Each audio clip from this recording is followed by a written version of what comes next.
Hello, and welcome to Season 12, Episode 141 of the Cartridge Club's Game of the Month podcast, where we bring together members of the Cartridge Club community to discuss our monthly playthrough.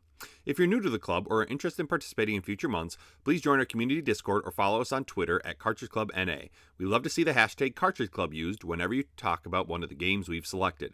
I'm Captain Algebra, and on behalf of our rotating pool of hosts, I'd like to thank you for tuning in. Additionally, on behalf of the entire Cartridge Club community, I'd like to give a huge shout out to our Patreon Club backers: Joel Boyce, Canadian Grooves, Christopher Rohr, Ross Ringo, Caleb J. Ross, and Dean Lasagna. Thank you all so much. You're such an integral part of why we can do this each and every month.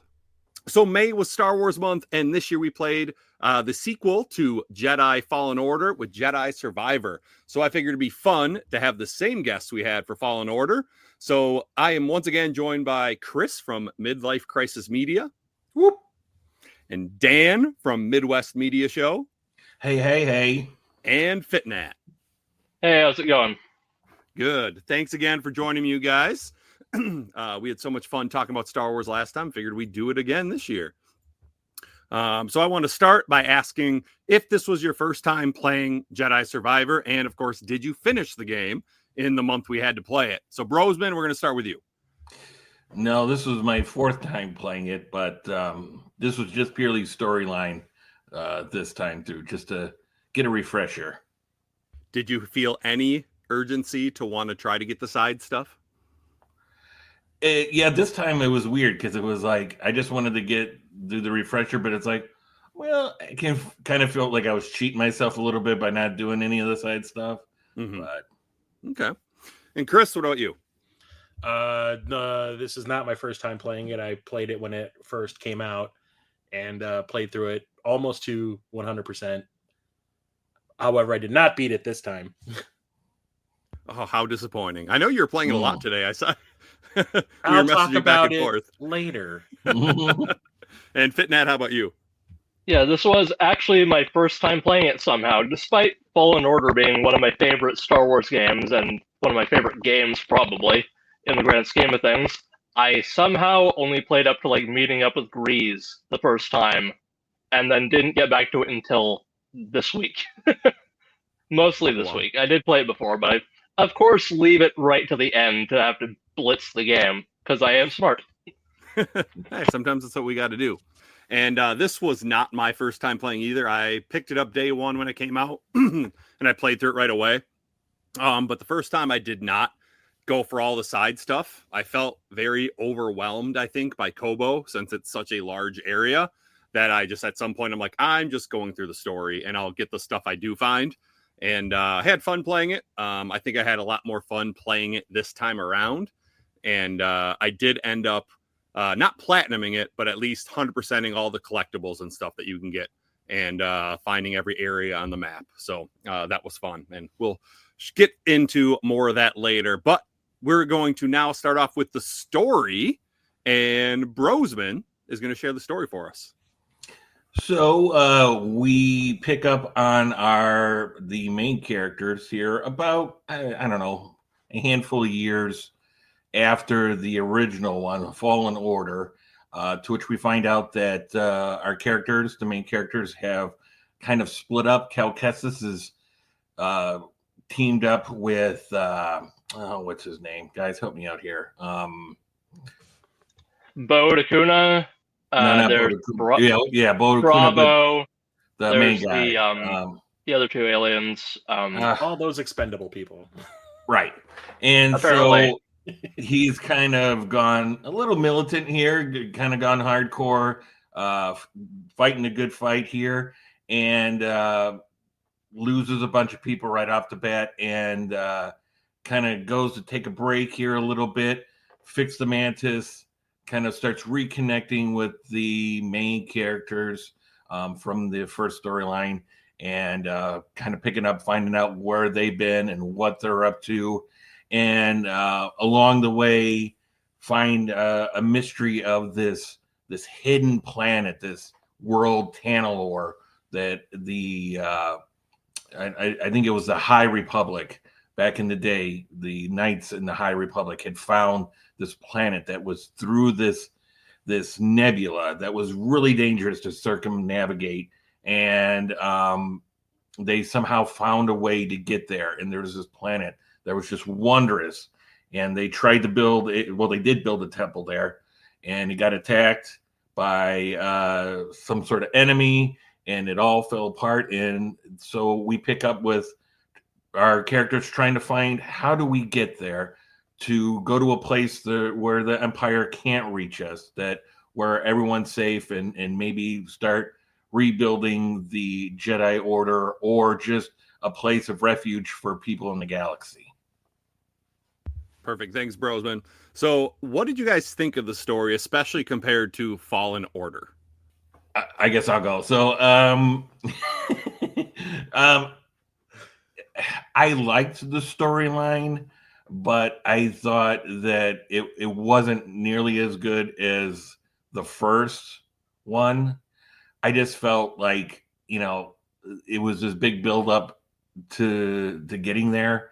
And then in the end, it was like, okay, we're here. It's over. And I'm like, wait, what? So yeah, I thought it was a little bit less than the first one, in my opinion. Mm-hmm. And feel free to do any spoilers. These are always spoiler casts, so I know I'm going to get into it a little bit when I share my thoughts. But Chris or Fitgnat, what do you guys think about the story?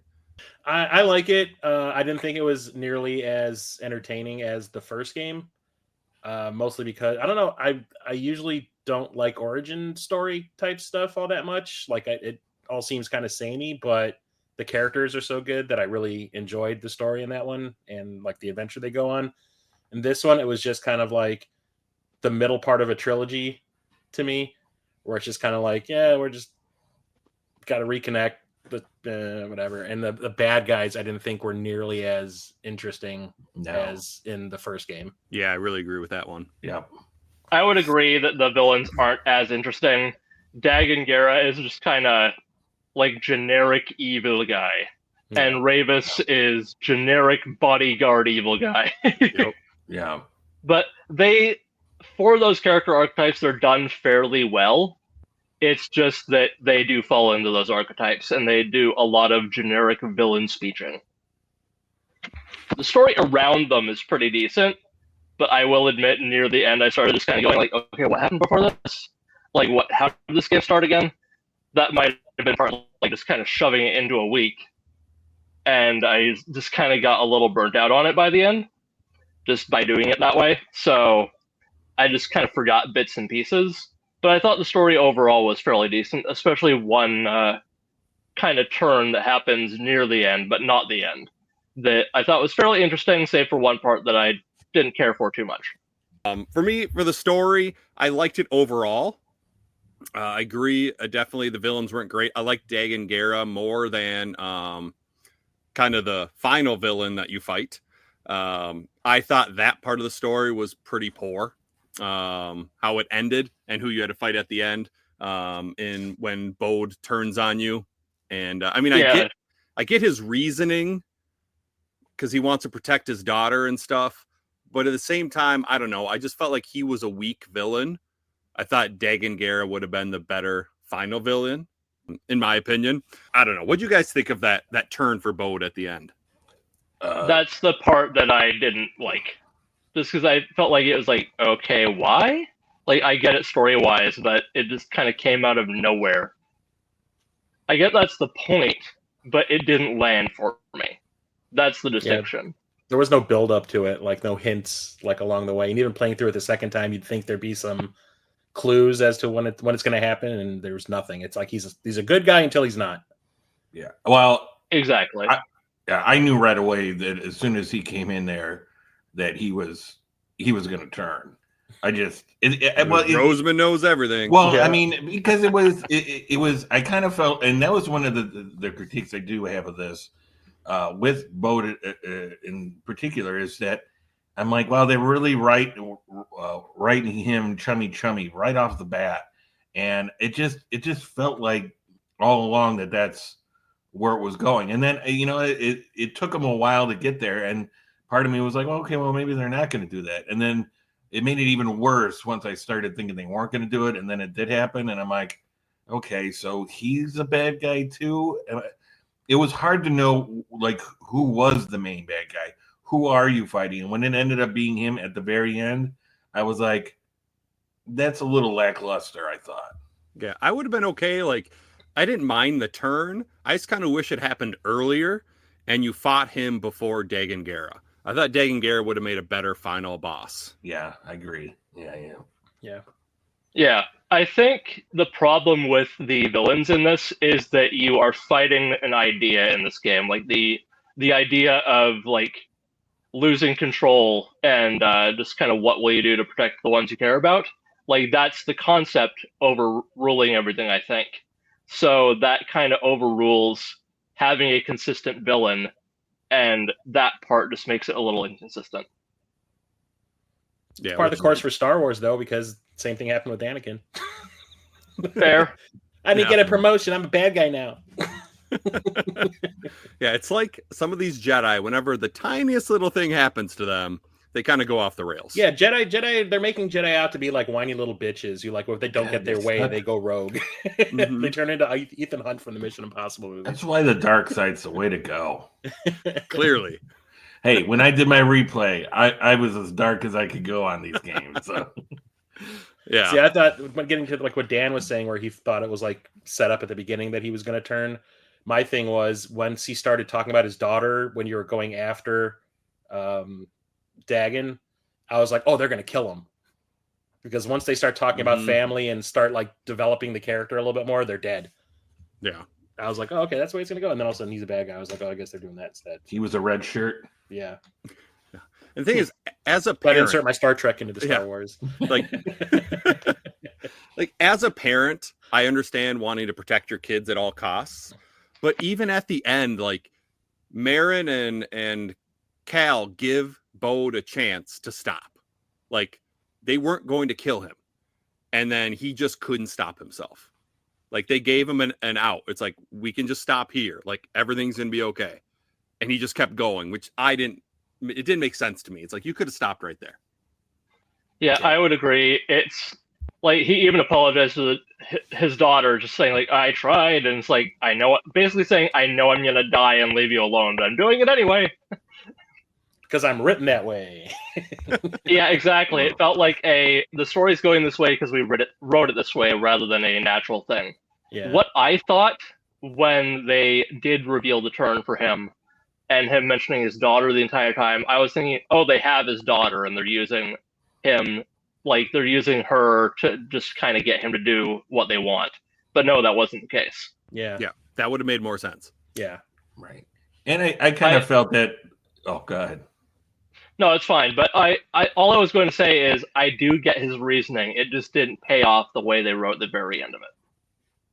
Yeah, I felt that that was very selfish. Mm-hmm. Yeah. I think they tried to also play in there that he had a little bit of PTSD from like what happened with his wife, when they found him and they killed her. So, and I think he, even with that, I felt like his character was still pretty shallow. Definitely not a main villain type at all. But I mean, it was. If they would have done it a different way, him being a Jedi actually did surprise me. I didn't think he was going to be a Jedi. That did surprise me when he turned. So, yeah. And you would think he would use his powers when he was fighting against a Sith. Right? You think, yeah. I did one thing that was kind of cool is after you beat the game, you kind of like they say like, oh, you can still explore the galaxy, and that's how you go and get all the collectibles you haven't gotten. But as you go, there are some more Force echoes you can find that are specifically focused on Bode, and it gives you a chance to like kind of hear his reasoning for certain things, which I did think helped the story. The thing is, though, they aren't ones that are required to collect for like your collectibles and stuff. So they don't show up on the map when you get that upgrade. And so it's like you sometimes find them, you sometimes don't. So you kind of get an incomplete story, but I at least like that it was there. Yeah, that's kind of a mixed bag. I wasn't aware that they were there. Brosman, you played this 4 times. 4 times, bro. I was too busy, customizing my lightsaber. Okay, I'm sorry, brah. Well, since you bring up customization, why don't we go into that right now? So just like in Fallen Order, there's a lot of customization. So they got rid of the Mantis customization, which I was fine with.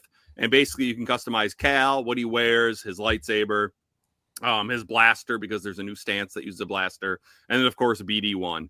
Did you guys spend a lot of time with customizing on this playthrough? More than I did the first time. Absolutely. For a while there, I was even just going like, okay, I'm going to Jedi now, so I'll do kind of a ancient theme and kind of the Wanderer outfit kind of deal. Or just kind of a little more vagabondy. Yeah, I was the same way. And I did a ton of different customizations, and I felt like that really drove you to go and find those chests and get those different upgrades or whatever you could for the different looks and whatever. And that, that's what made it so the replayability I felt for me was going back to get the customizations to go and do that. So. Yeah, the first time I played through it, I remember I tried to make him look as cool as possible, or make Cal look cool. But this time I was like, I'm just going to go completely ridiculous and give him the worst of everything. So he had like a mullet, and he had the big bushy beard. And one time I gave him the little chin strap thing, and the pink poncho. Yeah, the pink poncho. Yep. Nice. Make him look very unthreatening to anybody. I will admit that when I was just kind of exploring and doing side stuff for a while there, I did rock the entire Outrider set with a mullet. Nice. If you play it like I did in New Game Plus, you unlock the rainbow lightsaber. Oh, yeah. So the lightsaber just constantly like changing colors as you're using it. So I did that too. Nice. I'm the opposite of all you guys. I did almost no customization this time. I think at the beginning, I changed his beard at one point to have a bigger beard. Then I changed it once more, like middle of the way, as I didn't like the full beard. I completely forgot that you could change lightsaber color, so I had him as blue the whole game until probably 80% of the way through. Then I'm like, oh yeah, I can change lightsabers. So of course I went red, because I would definitely be a Sith versus a Jedi. So I had to go red. But yeah, BD1 I changed once, and it was more about his colors than anything else. I didn't change my gun at all. I changed my lightsaber hilt a little bit, but I don't know. I was so focused on just getting through the game. And I didn't realize how long the game was. I think my first playthrough, I did 25 hours, but that was almost with no side stuff. And so I was going through the month and I was getting all the side stuff. And all of a sudden, I'm like, man, we're a week away from the podcast and the month being over. I need to get my ass in gear and actually get through the game. And I couldn't remember how much of the game I had left. So that was part of why I didn't spend too much time with customization. You go to light speed. Exactly. Well, Koba itself is just finishing massive. Everything on there is massive. Yeah. Oh my God, Kobo. I kind of wanted to talk about that. So when we compare this to Fallen Order is one of my favorite Star Wars games. I loved it. And I was a little bit disappointed in this follow-up. Like I mentioned at the beginning, when I first played this game, I was almost overwhelmed with Kobo. There's just so much to do there. There's so many different ways to go, and then you find things you can't do yet, so you don't have the abilities. And I just felt like Fallen Order did a nicer job of kind of having the distinct planets that were a little bit bigger and you could do a lot of stuff at. Whereas this one basically had Kobo, which was huge. Jeddah was pretty big, but everything else was pretty small. And I just felt like I wanted to spend more time jumping from planet to planet rather than spending so much time on one planet like Kobo. What do you guys think about that? I would say the comparison I'd go with is Fallen Order is more Ratchet and Clank, and this is more like Assassin's Creed, where you have one major area that you're in, one major overarching map, and then a couple areas you go a couple times, but never really revisit all too terribly much, unless you have to. Did you like that? Not as much as the first one. Mm-hmm. There is a lot of really cool stuff to do. It's just there's way too much of it. Yeah. I wish they spread it across more planets. Mm-hmm. Right. Because it's the problem was kind of in the first one too, where you have 4 or 5 planets you can go in between all the time. And it was the same here. They just made the areas in those planets bigger. I just wish it was spread out more. Instead of constantly having to go back to Kobo, having to go back to the Shattered Moon, having to go back to Jeddah. You go to all these other places. Instead. I was thinking the same thing there too, Chris. And I kind of wonder, was that just a decision in the development because it was easier just to already do that on planets they already had than to come up with like a new design and having to, I don't know how much of more of an effort it would have been to make other completely different planets. But it felt like, why are we doing this all here when we could have spread it out a little bit more? Yeah, I agree with all that. So based on like, obviously there wasn't I want to say I looked it up. I feel like Fallen Order maybe had one or two more areas. It was actually pretty similar in the amount of areas, but like we said, Kobo was just the dominant one in this one. Did you guys have like a favorite or least favorite planet that you traveled to? If you're running from a blaster, better run a little faster down to Pyloon Saloon, to location Shattered Moon. Now, was that your favorite or least favorite?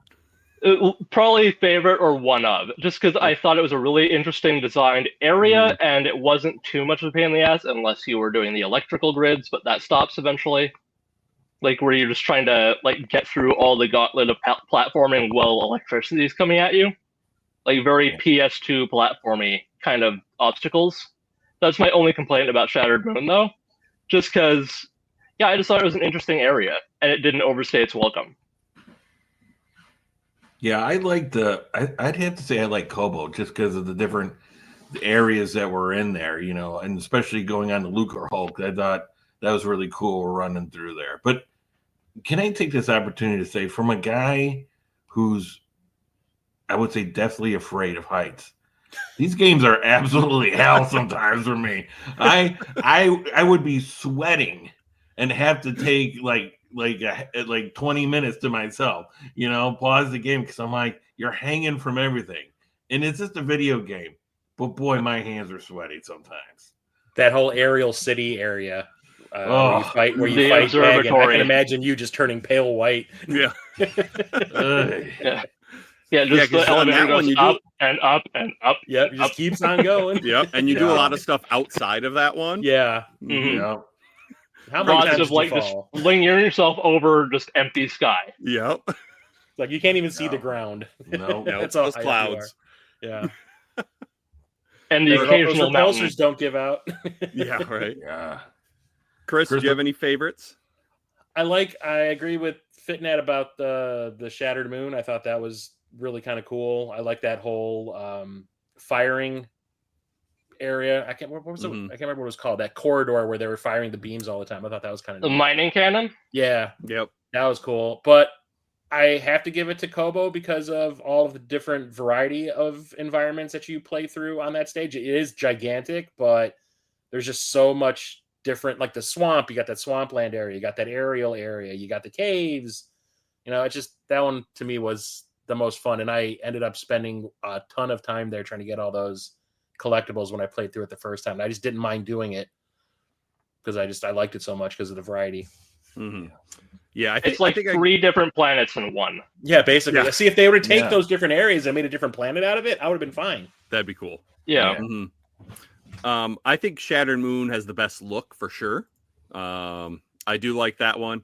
I'm going to say Kobo is my least favorite just because of the sheer size. Like, I do like some of the individual places, but it's way too big in my opinion. I did not like having to go all over, especially that was the planet I saved for last when I was 100%ing it today. I probably spent, because fortunately my wife and kids were gone for the day. So I started at like 8 a.m. and I played until like 12:30, took a break, and then played for another probably 3 or 4 hours after that. And I would say 90% of that was Kobo today. Like everything else was done. I was just doing Kobo, and it just took forever to find places to go and stuff and find the right meditation point to warp to so that I could get the closest to where I had to go. So yeah, I was not a huge fan of Kobo. So sorry that you guys liked it so much. Womp womp. I would say that it is definitely a case of too much of a good thing with Kobo. Like, it's really good, There's just way too much of it, and it outstays its welcome. It's also the place I got lost the most frequently. We're talking about what places were our favorite. This is usually the conversation I have in my mind, and then it goes to, all right, we're ready for a massive sandbox, open world. Let's do. You kind of had that here, but let's do it. Look, I know we all were big fans of Star Wars Galaxies. We all signed up day one for that. I did. Well, I'm not kidding. Yeah, I know you're not kidding. Citation needed. Graphics card just to play it. But I'm ready. And this, like how they took what they did back in the day with Knights of the Old Republic, and they made that basically the MMO that they had online, which I don't know if you played that. I thought it was pretty good. But I feel like let's do that here now. Maybe not an online thing, but some sort of massive sandbox thing. And I know they just came out with that Outlaws or whatever, but yeah, Outlaws. I want lightsabers, man. I want lightsabers. Everyone's against lightsabers now. Let's do Star Wars without lightsabers. How about no? Well, it looks like they're building for that, so maybe the third one will be like the gigantic open world, like Red Dead Redemption 2 kind of thing. I'm really hoping. Yeah. Have they announced like a release date or anything about the third one yet? Well, I want to say that it was 5 or 6 years in between the first and second one, so. Mm-hmm. And when did this one come out? What, 23? 20. Yeah, I think so. And I think the first one was 2019-ish. Okay. Yeah, that sounds about right. So I know they were working on it a bit ago, so I don't know. I have no idea what the timelines are for. Yeah, I know the guy that plays Cal. Cameron Monaghan said that he'd already filmed all of his stuff for it. Okay, nice. So hopefully sooner rather than later, because playing this, I was like, I really want the third game. I need more of this type of game. Absolutely. But Outlaws is fun. I like that. Yeah, I was just thinking about that. It's funny, like Fallen Order came out, I played it right away. Survivor came out, I played it right away. But Outlaws I bought right away, and I haven't touched it yet. I don't know if I'm just worried. Is it a really big game? Yeah, it took me probably 35, 40 hours to beat it. Okay. And it is very open world, but there's multiple planets you go to, so it's not that bad. Yeah.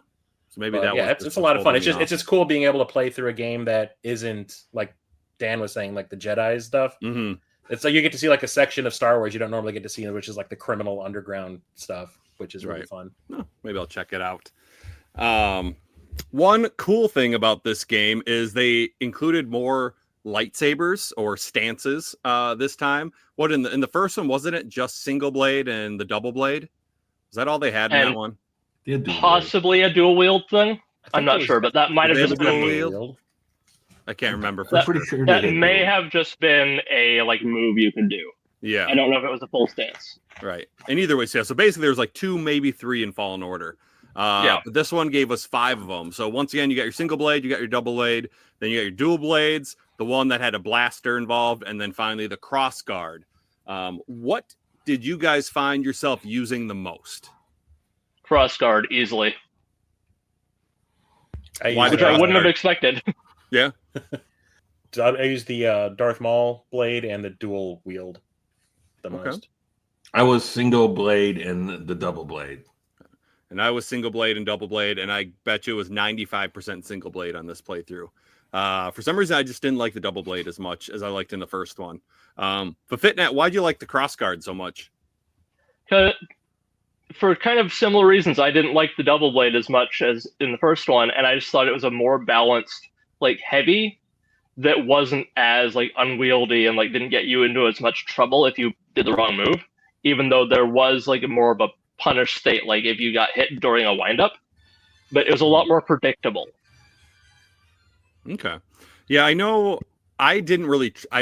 Once you get it and you use it at first, that's about the only time I use it. I just thought it took too long to attack, but it seemed like when you upgrade it, it seems like the moves take less time. Is that true? A little bit, yeah. Okay. They do. They lessen the windup of at least the force attack, the upswing. Okay. Got it. Yeah, because I only used it that one time, and then obviously there's a force tear you have to use it in. and I used it there. And then that was kind of towards the end for me, and I was like, this is kind of fun. Maybe I should use it, but then I didn't. I did use the blaster a little bit because there's a trophy that you can get for your quick draw or whatever. When an enemy's about to attack you, hit triangle. So I did that just to get that trophy, and then I put it away. And I was like, you know what, this one's kind of fun. Maybe I could get used to it. I hated it when I first played Survivor. Wait, there was a blaster in this? Seriously, bro? Yeah. Like, I'm a Jedi Knight. Are you kidding? I ain't using Jedis don't use blasters. Yes. I did feel that way. I was like, Kenobi is rolling over at his grave. Yeah. Like, just to quote the name of that trophy, so uncivilized. Yeah. Is that the name of it? That's awesome. I guess Kenobi's still alive at this point, isn't he? Yeah. So never mind. He's not rolling in his grave, but he feels a disturbance in the Force. He's rolling in his cave. You should say. Oh, there you go.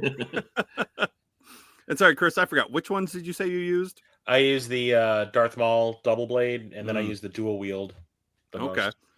Which one out of those two do you think you used the most? Probably the double blade. Okay. I found that the hopping around, there's like some moves you can do where you're like hopping around people while spinning it, and that seemed to work really effectively against a lot of the enemies that I was fighting most of the time. So like I was basically turning into little Yoda, jumping around all over the place. The crowd control. Yeah. Mm-hmm. Yeah, I did find myself using the double blade still when there was a lot of people around me. Yeah. If there weren't too many, I just kind of stuck with the single blade. I just felt more comfortable with it. I thought I was better like timing my blocking and parrying with the single blade, where sometimes with the double blade, I would be in the middle of a move, and I felt like it was just kind of too frantic for me, which is why I didn't like it as much. Yeah, the only thing I don't like about the double blade is reflecting the blaster bolts back, because most of the time, instead of bouncing it back, he would just start spinning it in like a fan, and I'd be like, dude, that's not what I want to do. Like, stop it. Cal's just having fun. Not a freaking Inquisitor. He's just having fun spinning his lightsaber, man. Yeah. You know, sometimes you just got to do that. I'm a helicopter. It's really interesting that Fitgnat liked the cross guard, because I'm glad there was somebody here that enjoyed using it, because I was the exact opposite. I was like, what is this thing? Well, you know, I should say the first time I played the game. This last time, I actually used it a little bit.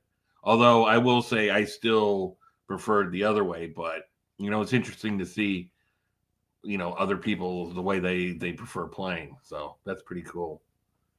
I should clarify that I still did majority single blade, but if I needed a secondary or more like a harder hitting thing, the crossguard was my go-to for my secondary. Like, it helped a lot, especially with like security and sentry droids. Oh yeah. Oh yeah. Yeah.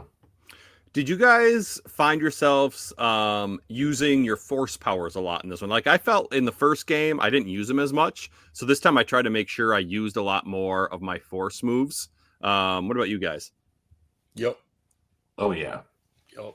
I used them more, but not that much still. Like, I still used majority lightsaber, but I found them more useful this time around. Nice. What were some of the force moves you guys used the most? Like, I definitely still liked the force pull on the weaker enemies and then stabbing them with my lightsaber. That's still, I think, one of the most satisfying moves to pull off in these games. But I found myself doing a lot of the mind control and getting people to fight with me. That I thought was a really fun one to use. And then the force lift and then slamming them to the ground. So that was what I was using the most. The first time I played it way back, I was usually just using the push and the pull. And then this time I was like, maybe I should start, you know, trying everything else. So I started like doing the whole mind control thing. Whenever I'd fight an animal, I would use the mind control so I wouldn't have to deal with it. And when it came to like big groups, I would do the whole bring everybody up and slam them on the ground. Then I just run in and slaughter them all. Yeah, I think it was mostly the standard push pull for me, just because it's the most utility moves that you can use. Yeah, I'm the same way. I still did that. I still did all that. Yeah, I'm the same way with the push and pull. But yeah, I love using where you pull them in and you just put the lightsaber right through them. It's so satisfying. I don't know. What does that say about me? Right. What's that saying about us? Because you and I both do that a lot, bro. Yeah. Don't get me wrong. I was doing that too whenever I'd fight like just some generic stormtroopers and stuff. Oh yeah, every time, like anytime there were the generic enemies, like that's the first thing I did. I'm like, pull them all to me, stab them, and then all right, I'll deal with the get them more out of the way. complicated enemies. Yep. Yeah, those But, flamethrower guys. Fuck those guys. Oh, I hate the flamethrowers. They're the worst. Flamethrowers and shields, just the absolute worst. Although I did like pulling the like shields off those guys and throwing them back at them. That is so much fun. Yes, that was so cool. The first time I forgot that you could do that in this game. So first time it happened, I pulled the shield off the guy and just hurled it back at him and killed him with it. I'm like, yes. The question is, what move did you use to kill Rick, the door technician? Oh God, the hardest boss I in the hopped game. around like Yoda. I totally forgot that was a boss until I killed him, and I was like, "You just killed a boss, Rick, the door technician." I was like, "Oh Jesus!" Tell me the first time you seen that come up, the first time you played, and you were like, "Oh What? man, this guy's gonna really mess me up," and then it's over in like 2 seconds. It's like, it's like, okay, I get it. That's pretty funny. Yeah. I love that so much. Yeah. I totally funny. pulled him and stabbed him. That's just Makes me wonder if they did that because of that SNL sketch about Kylo Ren going undercover boss. Oh yeah. I gotta say though, that force lift, I found it so helpful towards the end. And like a lot of the more difficult, when you got a bunch of difficult enemies, because you could lift like pretty much anything. And so it's kind of nice to get them all in the air, and then you can kind of focus on the one enemy you wanted to deal with without the rest of them shooting at you or attacking you. I did that a lot with the bounty hunters too, because there's a couple towards the end where there's multiple fighting you at once. And so it's just kind of nice to get him out of the way.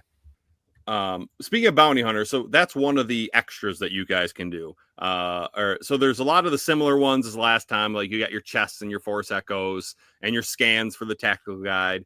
You can get stim canisters, but this time they added priorite shards, data disk, and Jedi scrolls, which you could sell to buy stuff. There's the seed, so you could make your rooftop garden. And then the force tears, the legendary creatures, and then the bounty hunters. So I know Fitgnat, you were kind of off and on doing the side stuff. And Brosby, you said you kind of did this main story this time, but you have gone in previous playthroughs and got most of it or everything, haven't you, Dan? Yeah, pretty close. I mean, like in the end, I was like 98%, you know. And I think the ones that I was missing was like a lot of the seeds for the plants, and I was like, and by that time I was like, yeah, okay. Yeah. I didn't realize those counted as things to find until I got the map for them. Yeah. And it was super annoying because it wasn't just like the first time you got a plant, it was all the plants. It's like, really? I have 60 of these seeds and I'm not even planting them. Why do I need to keep finding them? Yeah. I thought the best video game. Yeah.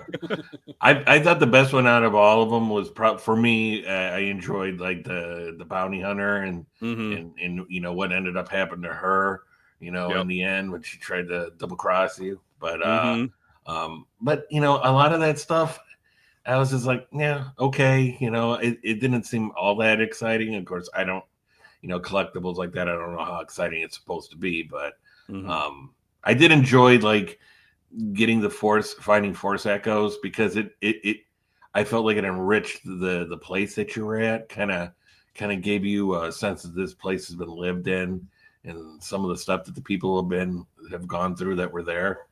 Yeah, I love the Force Echoes. I love the lore it adds. It's kind of cool to hear what happened to some of these prospectors or what happened to these other main characters that you run across. That was pretty cool. Chris or Fitgnat, did you guys do the bounty hunter missions? I did some of them, but not the majority. I didn't get to the end of that. One thing I will say, actually, first, shout out to Scuba Stiv. that was absolutely delightful. But now on to complaints. I felt like there was way too many different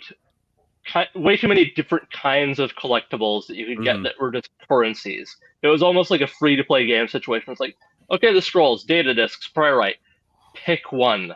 It's like, okay, I get it, it's for the different areas, but it's just like, okay, the scrolls, if you could just attach some lore to the scrolls or the data discs, like incorporate that kind of into the Force Echo kind of log thing, rather than just have them be currency. That was so boring. Yeah, every time you found a data disk, it was like, oh, I bet you Z could translate this for us. Yeah. And when I first played the game, I expected something like that would happen, but no, you just sell them. By translate, they mean translate into useless crap. Yep. Yeah. Chris, did you do all the bounty hunters? Well, here's where there was a problem. Uh-oh. So when I first played it, I was killing all of the bounty hunters that you were getting the missions for and all that. The only thing was at the end of the game, when I go to turn them in, I couldn't. There was like a glitch where I couldn't talk to. I can't remember what her name was. Cage. Yeah, I couldn't talk to her to turn them in, which was some bullshit. So I never actually finished it. Ooh, that sucks. There is a pretty cool cameo at the end when you finish those missions, but I'm not going to ruin it for you. I'm not saying anything. I'm not saying anything. But I want to ruin it. Maybe Fitgnat wants to still do it. Yeah, I would. I would appreciate that. Yeah. Don't ruin it, Chris.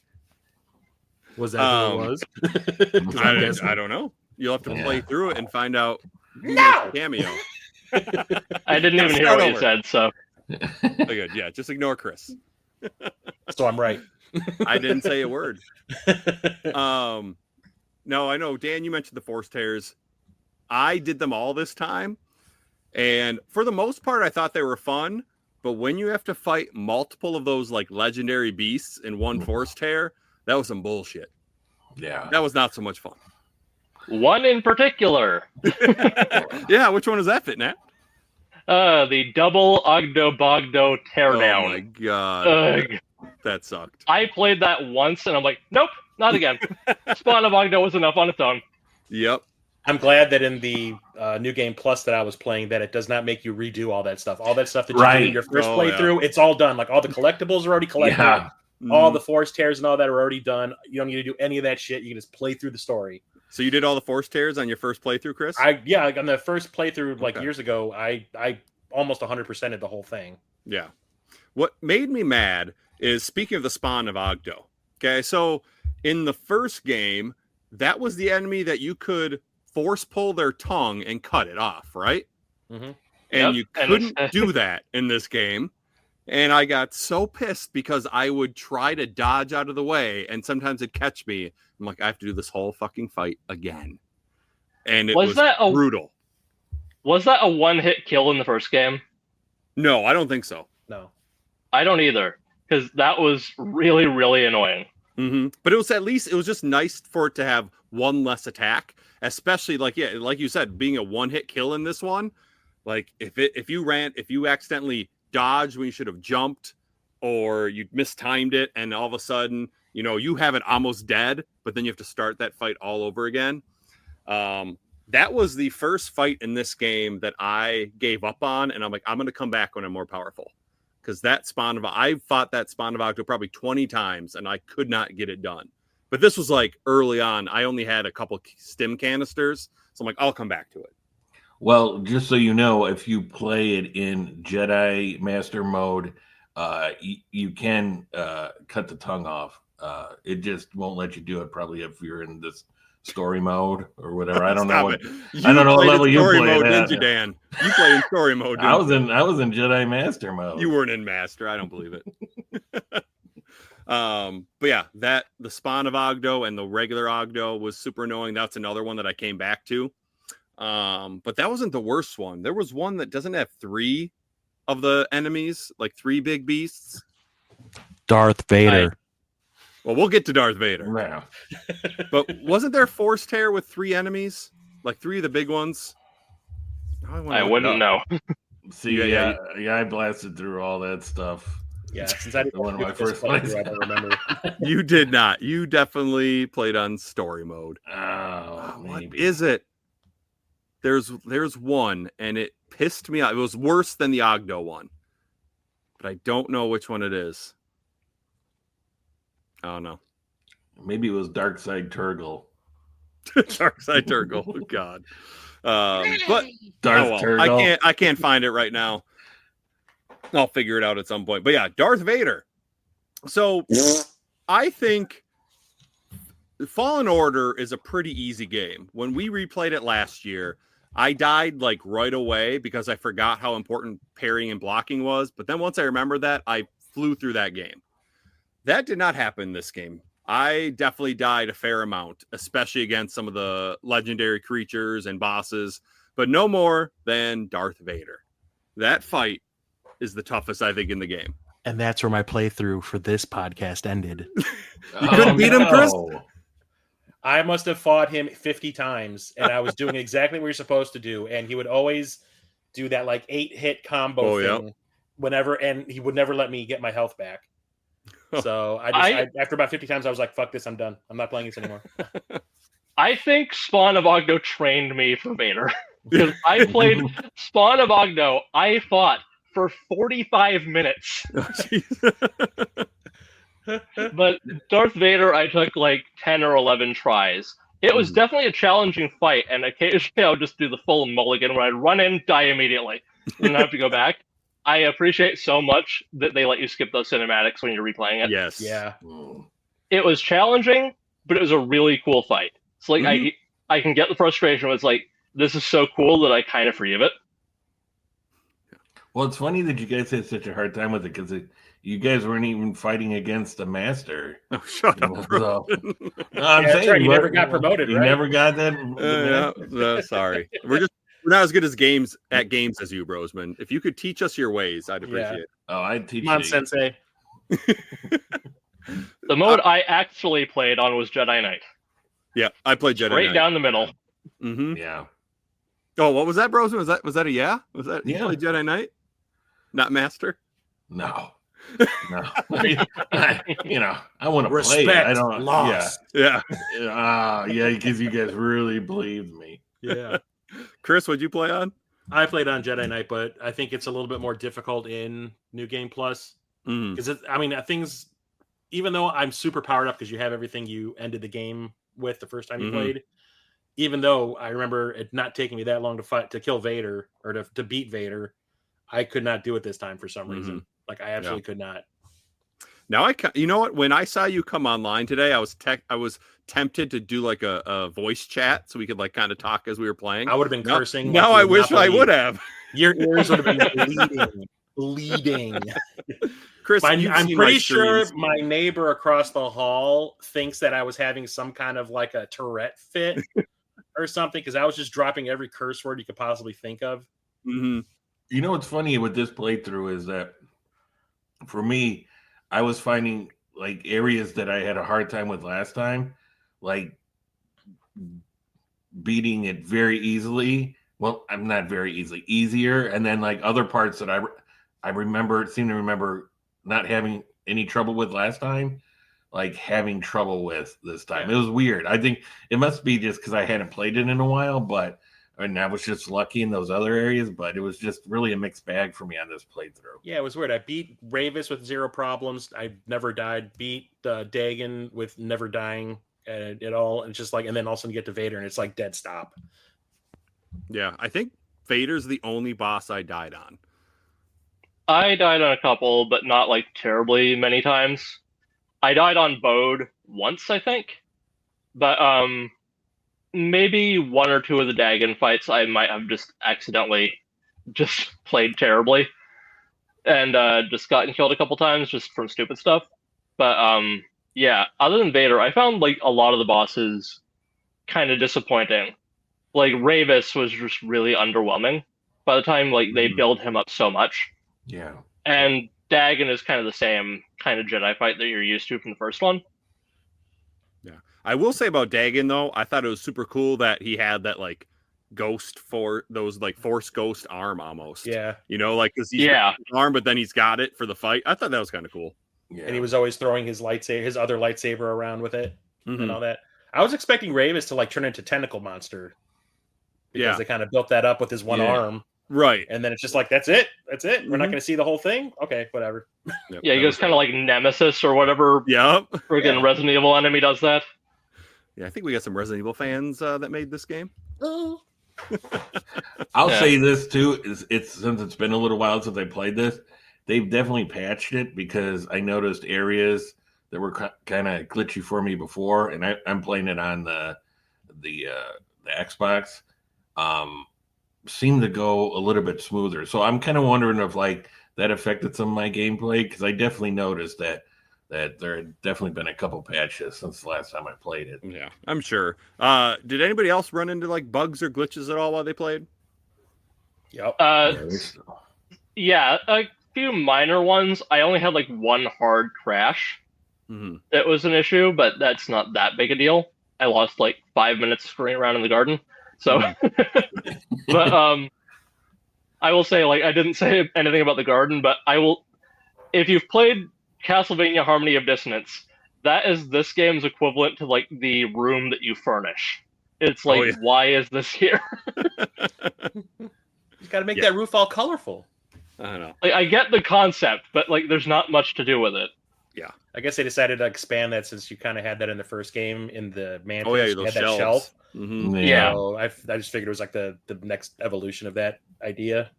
Or we could have just kept the shelves. Yeah. Now it's all collectibles. Yeah, I like the shelves a lot more because there's a lot less of them. Yeah.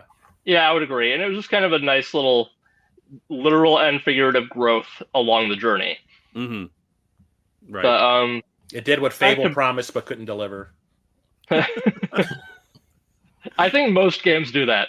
But mobile games. But back to bosses and away from the actual fight for Vader, I really liked taking control of Seer and that entire sequence. Like, that was a really good finale for that character. Yeah. Yep. Made me sad. It's kind of it's good kind of change of pace too. You've been playing with Cal the whole time in the first game, and then whole time in this game. It was nice to play as somebody else for a little bit. I forgot what I was going to say after that, but yeah, I like that. Yeah. So, like, we've discussed most of the bosses, but does anyone have like any other favorite bosses or boss fights to highlight besides that? Even like legendary beasts that you enjoyed. I liked the Triton. I don't remember the name of it, the legendary beast version, but that was that big like scorpion fight. I didn't do that one, but I believe have you fought a regular Triton, like the smaller yeah. scorpion? Yeah. So I mean, it's you know how the legendary beasts are, right? They're just the bigger, badder versions of that.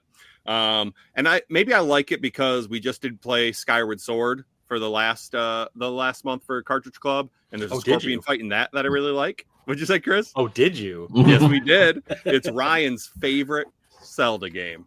You heard it here first, guys. Favorite, even though he said it's not. I'm sure. I wanted there to be fists flying in that one. Sorry. Next time, maybe when the next time we all go game hunting together, maybe Ryan and I can have a. You can buy him a Skyward Sword poster. There we go. But yeah, I like the Triton. Now I was gonna say it's not really a boss, I'd say, but when Marin and him defeat the drilling machine. That is you don't technically fight it, but that is awesome. Yeah, that is one of the best set pieces in the entire game. Yeah, that was so freaking good. Yeah, especially at the end there when they're both using their powers in different ways and they work together. I mean, even though I know most of that is just cinematics, it was still pretty badass. And especially, I think it, kind of fermented like or cemented, I should say, their relationship in that next step they were taking there. Yeah, it gave everyone the payoff with Marin that they wanted. And then no more character progression ever happened. Yeah. It's like, I'm the girlfriend now. Yeah, but then you talk to her at the end of the game. I don't know if you guys have done this, but you go, you can talk to people in Plyloon Saloon and stuff, and you go up to her, and they're like, they talk like they're not together anymore. It was a really weird conversation.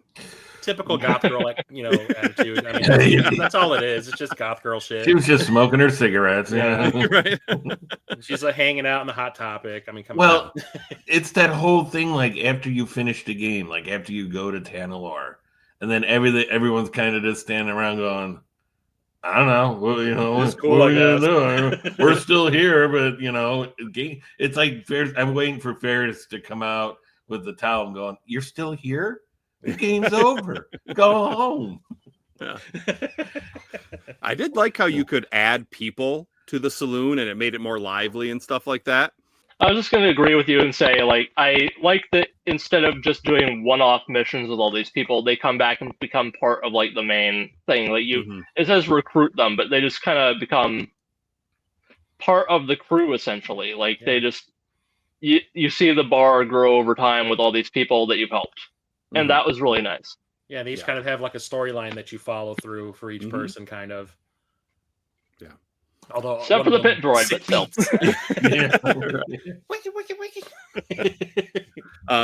Yeah, that was cool. I will say there was one thing I thought was annoying was like when you're running around Rambler's Reach area, like there's a bunch of people you can talk to. I kind of wish like they would let you know, like they didn't have the option to talk to people that had nothing to say. Like sometimes you talk to somebody and it went nowhere. It's like, okay, that was a waste of a minute. I am error. Yeah, just let me talk to like the people that actually are going to have me go do a rumor or have me help them out, or they're going to open a door for me that I can actually get something from. Or just have a decent conversation that actually is fun. Other than like walking up to half the people that have new dialogue options, like talk later, kid. Yeah. Like, thanks. Yeah. That was a waste of 10 seconds.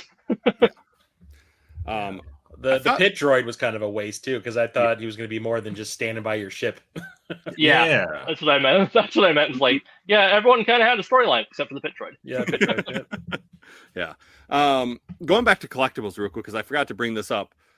I know Brosman and Chris, you got most of them, if not all of them. There were some collectibles that were extremely annoying to get. Did you guys find any of that? Yeah. I did. Like I said, I haven't done this since, years ago. But I remember there was one on Kobo where you're in like a cave system of some kind. And it's a lot of like running up the wall stuff. And one of them took me like, I want to say half of a day to get.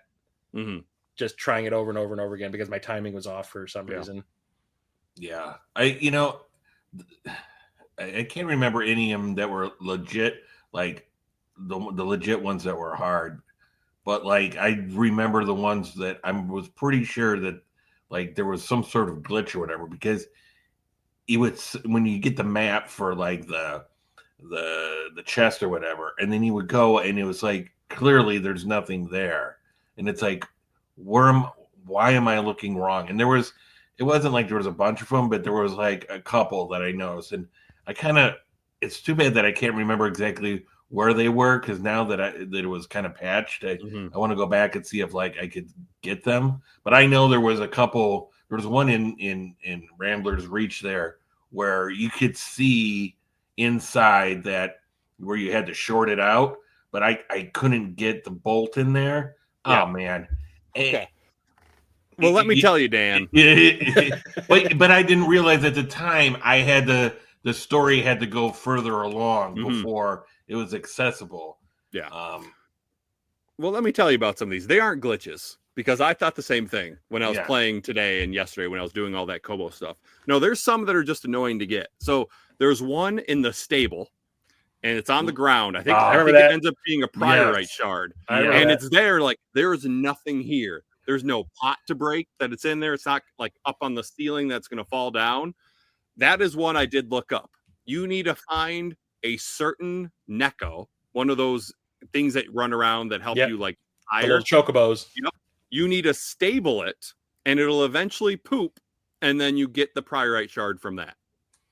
Oh, yeah. How are you supposed to know that? Exactly. But it has to be a rare one. It's a Nintendo Power moment. Bright red, or bright orange, or yellow. I'm like, are you kidding me? So there's that. Ooh. There's some buildings right in Rambler's Reach that like they showed one of those things to short out. I could see it, but I couldn't find a way to get the dart in there. Find out you've got to do the rumor that involves Jawas.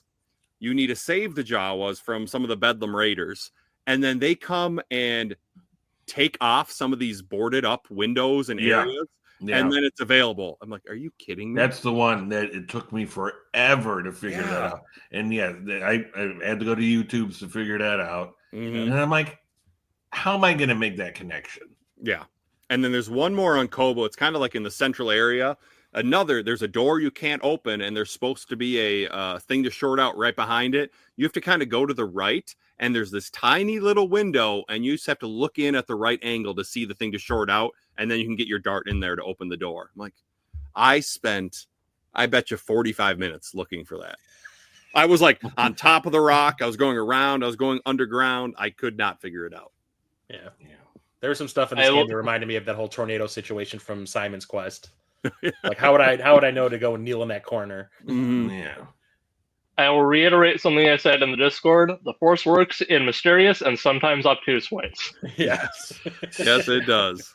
Yeah. And then, there's one more. So there's a guy, what is his name's Moran, I think. He sits at the end of the bar.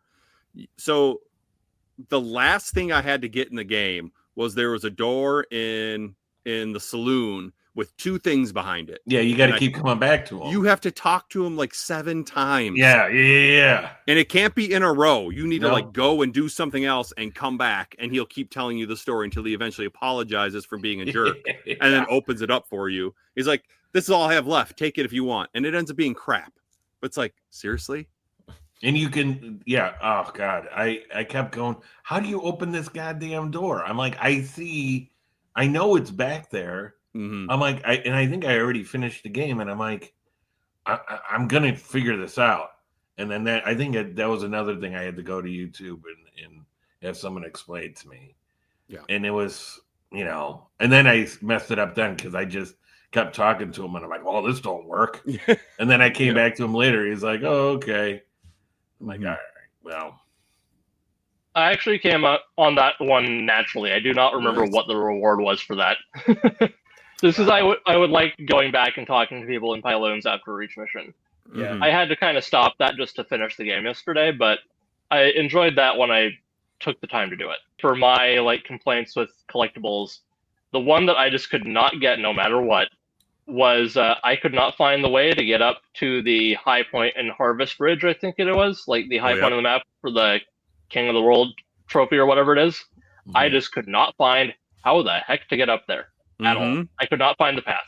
Yeah. That one annoyed me because at that point in the game, I forgot how to call a mount, and it's not in the when you go to the controls in the menu, it doesn't tell you how to call a mount. So I had to re-look up how to do that because I knew there was a Necco there, and I figured the Necco was needed to get up higher into that barn. And I knew I could open the door, but there was nowhere to latch the door so it would stay on the bottom level. So I figured I had to call a mount in there, but I forgot how to do that. So then I did look up how to call a mount. And then, you open the door, call the mount, and it comes in there. And then it's a lot easier to figure out. I will say, though, I did like doing most of the collectibles that I did because the traversal in this game is just so good. Mm-hmm. Yeah, it's got a lot of fun traversal options. I really liked once you got the ability to latch onto those things that floated in the sky. Oh, the balloons. And kind of, you could hold on and then kind of aim where you wanted to go. I thought that was really fun. Yeah. And that's something that even harkens back to the first game is the controls and the control design of these games is top notch. I mean, there's no way you could have had a game like this and had shitty controls and have it be enjoyable, and with what they expected you to do to get through these levels. And I always think about it because there's so many games out there that look great, they sound great, and then they're horrible games because they're so hard to play because the controls are bad. And we all have that game that we know of that we wish was better, but it's not because of the controls. And these two games always I'm so thankful that they got that right. I agree with that. I think we all have our nitpicks about the game, but I think overall it does everything really well. Could have used a bit more polish just to kind of iron out the glitches and make the gameplay a little bit smoother overall, just in terms of performance. Because I played on quality mode on PS5, and that was pretty solid for most of the time. But there would be occasional slowdown points, and a couple cinematics near the end kind of started chugging, which was annoying. And just kind of my one thing is I really wish that wasn't the case. Yeah, same here. I mean, This playthrough though, like I said, I didn't notice a lot of that. Like I seem to remember. So I don't know if I just remember it different or it was they actually did do some patching that made that a little bit better. Yeah, There was significant patching. They just didn't fix everything. Yeah, because there was still some glitches that I found in it and all that. We're getting back to that. You're asking about like the glitches we found. Every time I would start a new plot a course to a new planet, and you go into the bridge, all the characters would be standing up and doing that like arm out thing. Yeah, that it's like a mocap thing that you do that before you start recording for the day to kind of like reset your dots. And the cameras and all that. The character rank. Every single one of them. Like you got Breeze, you got Marin, you got Bode all standing there with their arms out, and then eventually they'll sit down. That's awesome. Well, what were you guys playing on for this? PS5. That was PS5. See, I was Xbox, you guys. Well, I got to get serious with the gaming and go Xbox, No, I honestly didn't really have any bugs or glitches. It crashed on me once today, right towards the end, but I had just saved, so it didn't matter. And then there was also towards the end, I don't remember where I was, but I was in the middle of I was hunting for bounty hunters or doing something where I had to keep going back and forth between something. And I would turn a corner and a big door would open and it would like freeze for 5 seconds before it kept going. But it happened twice and that was it. But other than that, like I didn't really have any other glitches throughout my entire playthrough. Yeah, I never had any crashes. Just the one for me. But most of mine were just like minor visual errors, like texture loading in, or just like a little bit of flash of light of a texture flickering in the corner as you turn. Yeah. That kind of stuff. Most ones I got were just amusing. Yeah, like I giggle. I ran into a prospector that was supposed to have a hat on, but it was floating in front of them. Nice. When I first started playing this playthrough, I had Cal. Well, Cal has like I had Cal with longer hair. And no matter what I was doing, it was like there was wind blowing on him. So the hair would always be going like this. So I ended up having to give him the short hair at the beginning of the game. It was strange. And his clothes would do it too. It was because like robe would like flap in the wind for no reason. Yeah, that would happen whenever I'd go to hyperspace on the ship. Like that hyperspace and small objects do not go together. They forgot to close the vents. Yeah. The air flowing through. Yeah, like I think it's like the Wanderer shirt or whatever it is. It's got like this canister thing on the back, and that was just going nuts. Yeah. Whenever I'd wear that. Nice. Well, I had one more kind of thing I wanted to bring up before we kind of give our overall thoughts. How did you guys feel about the map? I know Ryan just recently put in the Discord, he was looking a lot of stuff up on walkthroughs because he kept getting lost. Now, I don't think the map is the greatest, but I felt like I always could figure out where to go. How did you guys feel about the map? Yeah, I didn't have any problems. I, for the most part, agree, but I said in the Discord myself, it's not a perfect map. I got like lost in a circle a couple times, and there were points where I had to like go to the last meditation point, and it's because I'm just going to fast travel because I have no idea where the hell to go from here. Like even places I've been, it's like for some reason I have no idea which direction I need to go to get to the place I want to be, so I'm just going to transport there. Also, thank God this game has fast travel. Yeah. Yes. Especially on Kobo. Oh my God. Yeah. That probably shaved a couple of hours off my, what I was thinking was going to be a playthrough this time. Yeah, could you imagine if this game didn't have fast travel and you're looking for all these collectibles? It would be an MMO where you're just forced to walk everywhere. Yeah. That would make it so much worse. Yep. Yeah. I didn't have too much trouble. I mean, I know that sometimes with my first go through, it would be a different level. And I'm like, I don't understand what they're asking me here. But I don't remember having too much trouble with the map. I just wish that it was easier to control what you want to look at in the map, because like I try to zoom in closer to see a little bit more detail, and I like go way past it and then try to reset it was a pain in the ass. So I just get out and go back in again and try again. Yeah.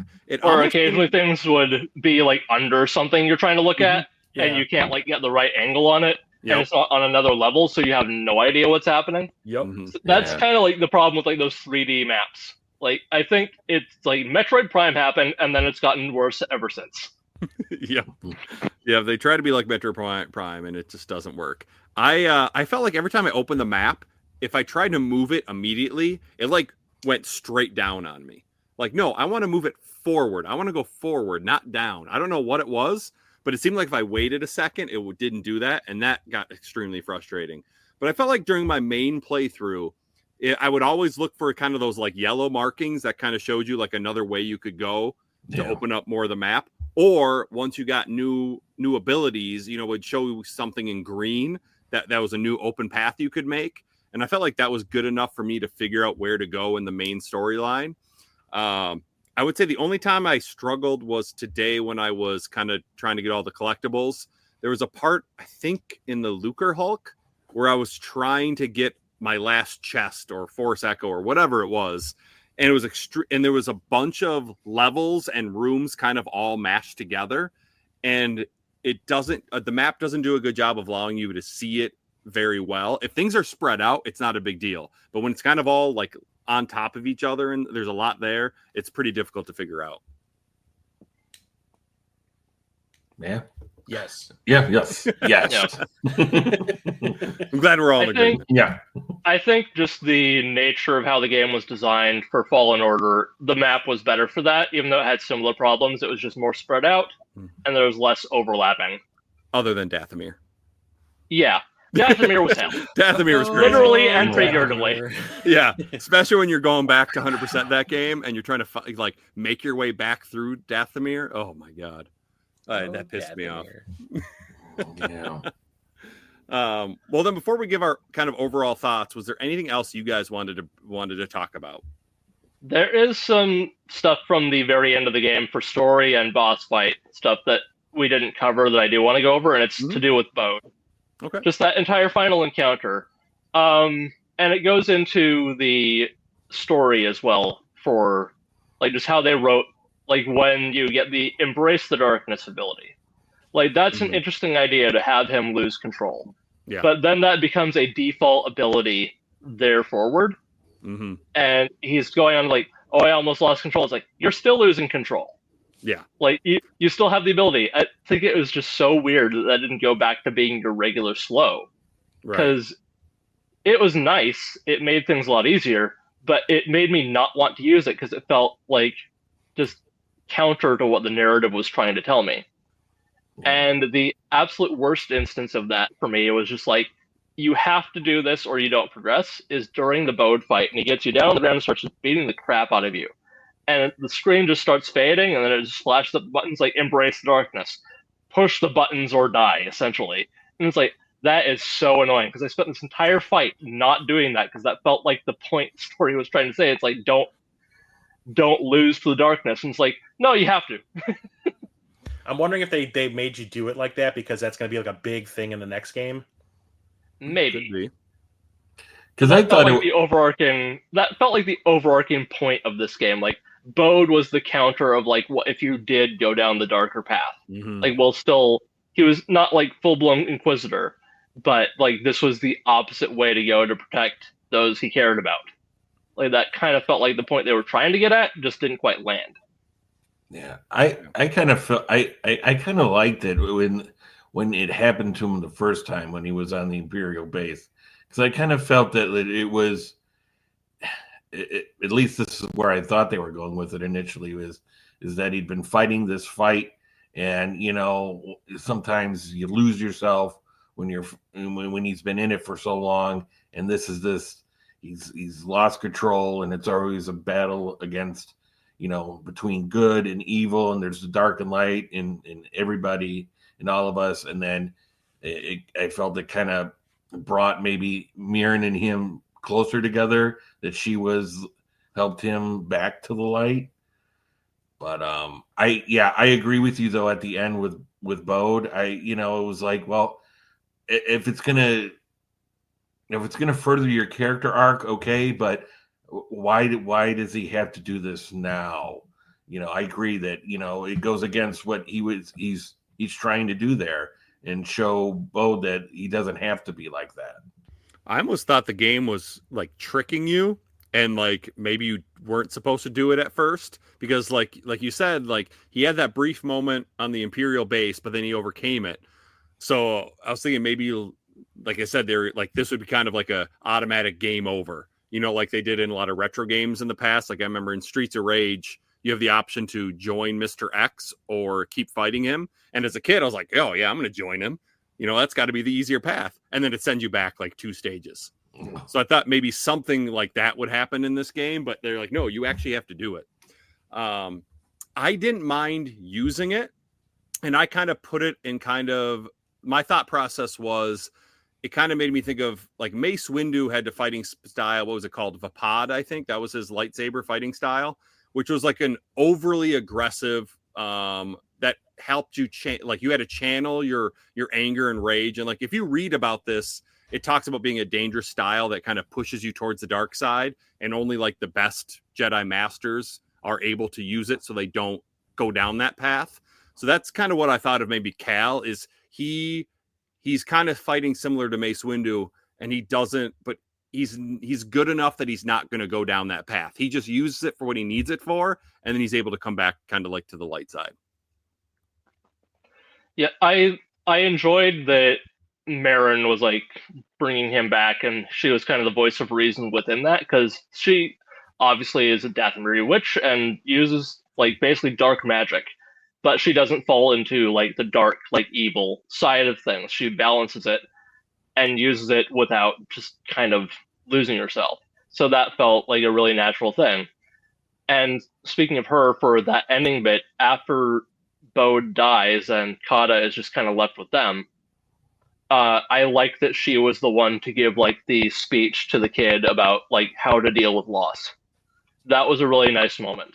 Yeah, I'm really hoping in the third one that, it turns out that they're still together. It feels better that way. I just, I don't know. It's just, I don't know where they're going to go with the storyline for the third one, but I'm really excited to see. And I hope she's, 3 of them are all together for the third one. It'd be really interesting to see if like they end up raising her to be like some sort of combination, Jedi / witch kind of child, just a badass. Yeah, because they didn't allude to anything about her having any force powers, did they, in this game, Kata? Not that I remember. Sort of. At the very end, there was a vague allusion from Seer, like who wasn't a force ghost. It was just kind of a vision thing, which was a little weird. But she like guide her through the darkness, she said, and I think that would refer to Kata, because it's like that doesn't make sense for it to be anyone else. It's not Marin for sure. Yeah, I would love it in the third game if we have a section like where you play through that little section as Seer in this one. If you play a little section in the third one as Marin. Yeah, do a little God of War Ragnarok situation there. Yeah, That'd be awesome. That'd be pretty cool. I'd be okay with that. Do you guys think Cal is going to die in the third game? Probably. It wouldn't surprise me. Got to tie up the loose ends, so because he hasn't been in anything else Star Wars related after that game those games take place, so you got to assume either he's on Tanalorr in hiding or he's dead. He's not dead. He's on Tanalorr rebuilding the Jedi Order. Everything that happened in the postquels are retconned, and we're back on track. Huh? But you love those last 3 movies. Okay.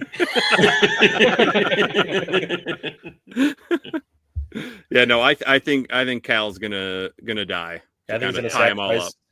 Yeah, I have a feeling like he's gonna have to fight the whole dark side, light side thing, and in the end, he's gonna have to sacrifice himself in order to get through it.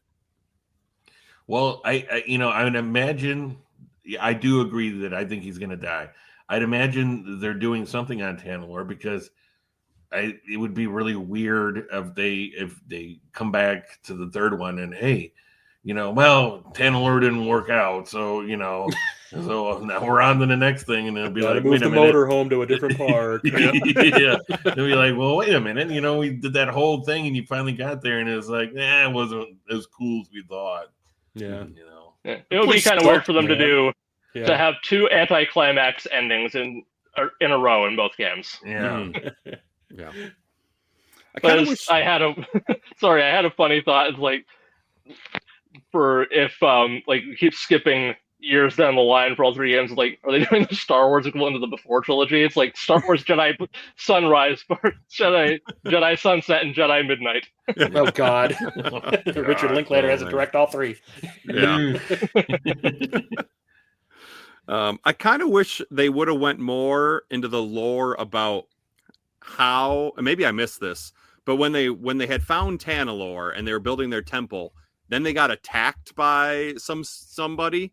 They never really explained how those people found it. Did I they? always assumed it was because it was the Bedlam Raiders and all that, or like, you know how he had the Bedlam Raiders now, or Mhm. Dagon had them.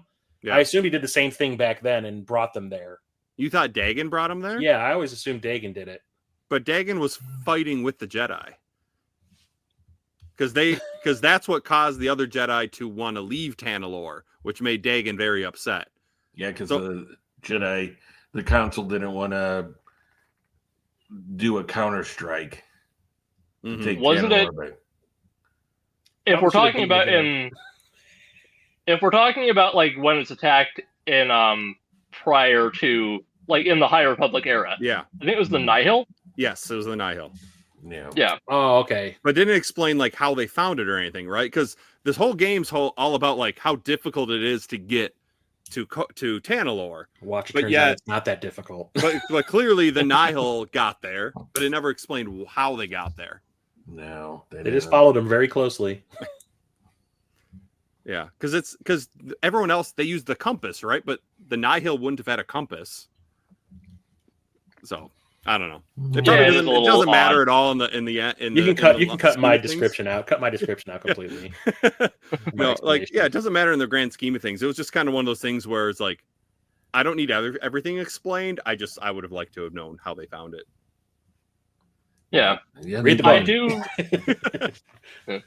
I do like the High Republic integration into this game, though. It was very fun. And it makes me want to go back and actually get through those books, because I have several of them. I just never like fully gotten through them, even though I enjoyed them. Yeah. Anytime they add more lore to anything Star Wars, I'm all for it. I think it's interesting, especially the High Republic era. Well, High Republic, isn't it a cartoon that's supposedly coming out it's in development? Maybe. There's something High Republic that's going to be coming I remember out. they said it was like it was a movie at first, and then I think it turned into a show of some kind. Yeah, I know. Well, you know what it was. Actually, it might have been. I don't know. Was it? I mean, there was the Acolyte, and there's maybe it was the Acolyte. Yeah. And Young Jedi Adventures is a cartoon that I think takes place in that, but it's for little kids. Yeah, maybe that was it then. How come there's no I don't know, lightsaber whips in this game? Maybe in the third game. Oh, That's in the Journey plus. That's his new stance. Actually, Chris, if you would have played in Jedi as a Jedi Master level, you get the whip too. That's how you cut the tongue off. All right, guys. Is there anything else you want to bring up before we kind of give our overall thoughts? No, I'm good. I think I just want to. I'm looking forward to, like, if they do like a Jedi and Apprentice storyline for Cal and everybody in the third one. But that's about it. That'd be cool. Yeah. All right, then, Brosman, we're going to start with you. So I want 2 things from you. Number 1, would you play this game again? And then rate this game on a scale of 1 to 5. And remember, I do allow halves, unlike Curtis. Well, I am going to play this game again at some point for sure. And I'd give it a 4. I'd give it a solid 4. Okay. Yeah, just not a 5 or anything above a 4, just because I thought the ending was a little lackluster, and just because of the enemies seemed a little bit, the bosses seemed a little bit, the main baddies weren't all that great. So Okay, Fitgnat? Yeah, I'm going to still keep playing it just because I haven't done 100%, but I would absolutely play it again at a later date. And for ratings, I don't remember what I gave the first one, but I'm going to do a similar thing, like the 3.5 to 4, like a 4 when it's working, a 3.5 when it's not. Okay, that's fair. What about you, Chris? Yeah, I'd play it again. I do have fun playing these games. I like the characters, so I'd probably play it again just so I could hang out with them again, kind of thing. I'd probably give this one a 3.5 though out of 5 because I don't think it's nearly as story wise and like environment wise as good as the first one. Mm-hmm. Just not quite as cohesive. Yeah. And sure. I would agree with that. I might alter my score if I remember what my score for the first one was. Yeah, I don't remember what I said either for the first one. It has been a year. Yeah. But I'm probably leaning more on 3.5, and I probably said 4 for Fallen Order. Mm-hmm. So, like maybe not a 4 when it's working, because if we're just going by halves, I'd probably just go 3.5 for this and 4 for Fallen Order. Mm-hmm. Just because it is that little bit better in all ways. Yeah. I'm not sure if I'll play this game again. Like I said, I liked Fallen Order a whole lot more. And now that I've basically got all the collectibles in this game and there's maybe a handful of trophies I don't have and I don't really feel the urgency to go after, I don't know if I want to play this game again, whereas I really wanted to play Fallen Order again. And part of that is the story's not as good. Like I said, I really don't like Kobo with how spread out it is. And obviously I could play New Game Plus and then I'd have my abilities from the beginning. I wouldn't have to find all the collectibles again. So maybe I would do that, but I'm leaning towards probably not playing it again. But I still do like the game. I think I gave Fallen Order a 5. So I'd probably give this one a 4. I'd agree with that. And we don't agree a lot, Brosman. So we don't, but I'm really sad to hear that you don't think you'll play this game again. Yeah, I don't know. I mean, you'll watch you're gonna watch Kenobi again, and you're not gonna. Kenobi's amazing. I watch Kenobi all the way through again. Yeah, Kenobi's a 5 out of 5 show. Okay, it's a Survivor is a 4 out of 5 game. 5 out of 10. I would agree if that's how many episodes it had. No, I probably would. I don't know. Maybe I'll play through both games again before the third game comes out. Just kind of refresh my memory and everything. But I don't replay a lot of games these days. I'm more focused on just kind of playing as many games in my collection that I can. And when you got a long game like this, I don't know. it kind of goes off to the wayside. So maybe. Well, replaying it so soon after playing it through the first time, I think kind of soured me a little bit. Yeah. And like I said, I liked it more than the first time, so that was good. But not all of us playing story mode, Brosman. It takes some effort to beat the game. No, I'm the one that cut the tongue off, Yeah. It was so hard. I couldn't cut the tongue off. I'm like, oh, geez. I didn't have any problems with it. Yeah. I cut all the tongues off. All right. Well, that is going to do it for this episode of the Cartridge Club Game of the Month podcast. I do want to share the next 2 months of what we will be playing for the Cartridge Club. So June will be Diddy Kong Racing, and July will be Devil May Cry 3, the special edition, because I believe the original 3 is messed up and doesn't play well. It's overly difficult or something like that. I think that's what Ryan said. I was going to say, did Ryan pick that game? Some sort of difficulty mode issue with the original release, and then Greatest Hits got altered. Yeah. No, yeah, I think so. And I think it's specifically labeled as special edition. Yeah. So yeah. Have any of you guys played either of those games? Not Diddy Kong. I've played some of Devil May Cry 3, and I will again. Oh, nice.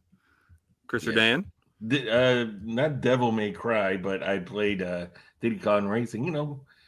It's one of those really solid games that if you're looking at the 64 and you want something, you've already played, Mario Kart to death. Diddy Kong Racing's right there, I think, along with it. So I played Diddy Kong Racing a little bit on the DS. I never really played the 64 because, Nintendo 64. Your favorite controller of all time?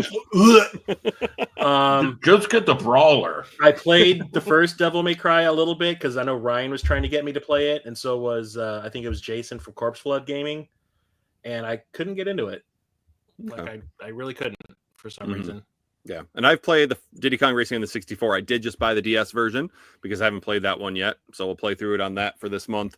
And then, Devil May Cry. I think I've got a couple of them, but I've never actually played them. Yeah, I have all of them, but I don't think I'll ever play them. Yeah, well, you are in July, obviously, for the Cartridge Club. You're such a collector. I know, right? They're all sealed too. Yeah, and graded. Yeah. All right. Again, if you'd like to get involved with the club, I'd encourage you to follow us on Twitter at Cartridge Club NA. You can also visit our Discord for all kinds of discussion about past, present, and future games of the month. For those of you interested in supporting the club beyond a review on the podcast app of your choice, I'd like to mention that the club is entirely funded by pledges made from members of our community. We are extremely grateful to those supporters, and if you're interested in becoming one of them, please look into how you can do that at patreon.com/Cartridge Club. So before we go, then, just want you guys to give a chance to plug yourself. We're going to start with Chris. On YouTube and Facebook and Instagram, I am Midlife Crisis Media, and on BlueSky, it is a bunch of random numbers and letters. I cannot remember what it is. I want to know the exact one, Chris. Come on. Want to give me a minute? I can look it up. No, you got to have it memorized. God dang. Yeah, you gotta go and find the data disk, and you gotta get Z to decrypt it, and then you can follow him on BlueSky. midlifecrisismedia.bsky.social. You don't have that memorized? Come on. Roseman, what about you? You can find me on my YouTube channel, Midwest Media Show. I also have a podcast sometimes. And when was the last time you had your podcast? Very shortly, we're going to be doing another episode. And that is called The Worst Podcast Ever. You can find it wherever you get your podcasting needs. And the video version is also on my YouTube channel. Great. And Fitgnat. I do nothing, so you can find me on BlueSky and the Discord. Don't bother with the app formerly known as Twitter, because I'm not on there anymore. And I'm Captain Algebra everywhere. I am still on Twitter, and I'm always going to call it Twitter. It will never be X to me. BlueSky, Facebook, YouTube, all that stuff. But I want to thank you guys for joining me on this. It was a good conversation, just like last time. And who knows, maybe when the third one comes out, we can all get the group together to talk about that one. Woo! For sure. Right. Then everyone listening, we look forward to hearing from all of you soon. Thank you for joining us. CC Unite.